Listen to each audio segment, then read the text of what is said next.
آج ہم قرآن مجید کی سب سے عظیم صورتوں میں سے ایک صورت سورہ البقرہ کی پہلی آیت سے اپنے درس کا آغاز کرتے ہیں۔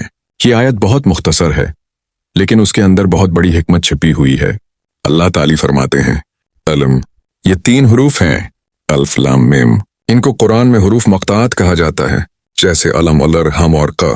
مفسرین فرماتے ہیں کہ ان حروف کا حقیقی معنی اللہ تعالی ہی بہتر جانتا ہے۔ ان میں سے ایک بڑی حکمت یہ ہے کہ اللہ تعالی انسانوں کو بتانا چاہتے ہیں کہ یہ قرآن انہی حروف سے بنا ہے جن سے تم اپنی زبان بولتے ہو۔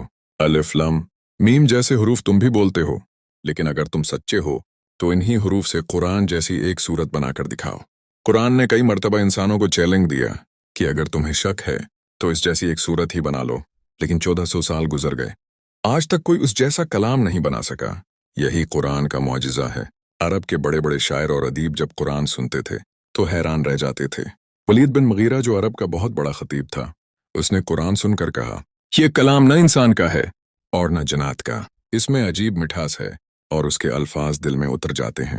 اس آیت سے ہمیں ایک بہت بڑا سبق ملتا ہے، وہ یہ کہ قرآن اللہ کا کلام ہے اور اس کی عظمت کو سمجھنے کے لیے ہمیں عاجزی اختیار کرنی چاہیے۔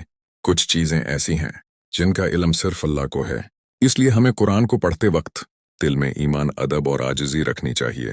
اللہ تعالی ہمیں قرآن کو سمجھنے اور اس پر عمل کرنے کی توفیق عطا فرمائے، آمین۔